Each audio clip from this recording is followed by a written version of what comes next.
En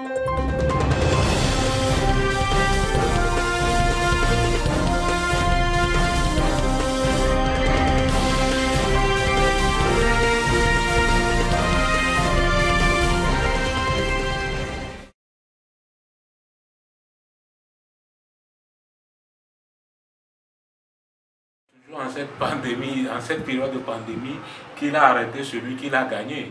C'est en cette période de pandémie on a tué le colonel Bitala. C'est en cette période de pandémie on a frappé des gens jusqu'à tuer un peu partout. C'est dans cette période de pandémie, il n'y a pas de jour on a tué un autre Africain.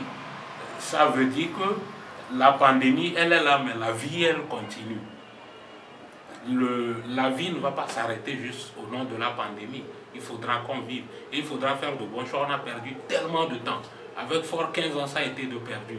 Perdre encore 5 ans, c'est trop. C'est trop. Disons même ça sera la goutte d'eau qui va déborder le vase. Donc aujourd'hui, c'est une question de penser. Comment on fait pour le faire partir? C'est tout. La société civile, elle est pratiquement un peu à l'image des partis politiques. En ce sens que nous sommes dans des pays, surtout dans un pays, quand on parle de Togo, c'est un pays exceptionnel. Nous sommes dans un pays où les masses aujourd'hui ne se reconnaissent pas tellement avec la société civile, mais s'identifient plutôt aux partis politiques. Vous voyez un peu, c'est plutôt aux partis politiques. Donc la société civile, elle est là, mais elle est beaucoup plus, je ne sais pas, elle est beaucoup plus visible dans les communiqués, mais pas dans les regroupements.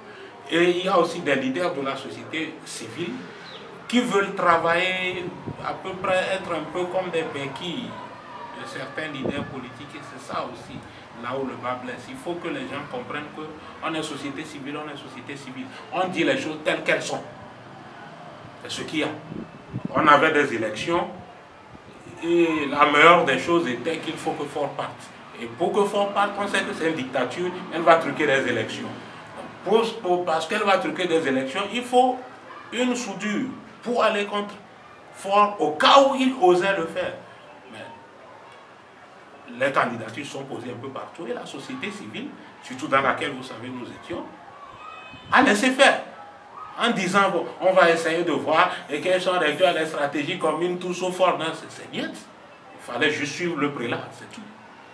On n'est pas obligé actuellement où on est pour faire partie Faure du pouvoir, on n'a pas besoin de la tête ou des cheveux ou de qui sera, qui. Non, non, pour le moment, il faut faire partir ce qui est là. Quand ça s'en va, on voit ce qu'on fait devant. Étant donné que tous ces leaders politiques doivent impérativement travailler dans le nouveau gouvernement, dans ce sens qu'on a 5 ans de transition, à 1 an, chacun pourra démissionner. S'il voudrait se positionner encore, être candidat, vous voyez. Donc, franchement, là, la société civile a échoué. Elle n'a pas voulu jouer franc jeu. Et je crois qu'aujourd'hui, tout le monde doit revenir à lui. Tout le monde doit prendre conscience que c'est comme ça. Il ne sert à rien de crier « oh, oh, oh ». Parce que toute dictature sait comment diviser. Elle sait ce qui manque aux gens. On sait qu'au Togo, nous n'avons pas. Nous survivons, on ne vit pas. On n'a pas de moyens et on sait qu'est-ce qu'on peut faire à tel, qu'est-ce qu'on peut faire à tel autre. Celui qui dit qu'il lutte, on sait ce qu'on peut aussi lui faire pour qu'il reste dans son coin. Vous voyez, là je demande clairement ou simplement aux leaders, à nos leaders, à nos frères de la société civile, vous voyez, d'allumer leur cerveau. Il faut qu'ils allument leur cerveau, qu'ils arrêtent ces petits trucs-là. Vous voyez, à un âge, nous avons un âge où, c'est vrai, vous voyez que dans la société, on n'occupe pas, bien sûr, les mêmes fonctions et autres, mais rien ne prouve que parce qu'on n'a pas telle ou telle fonction, on soit moins réfléchi, moins porté vers la réflexion face à un problème que tel ou tel autre.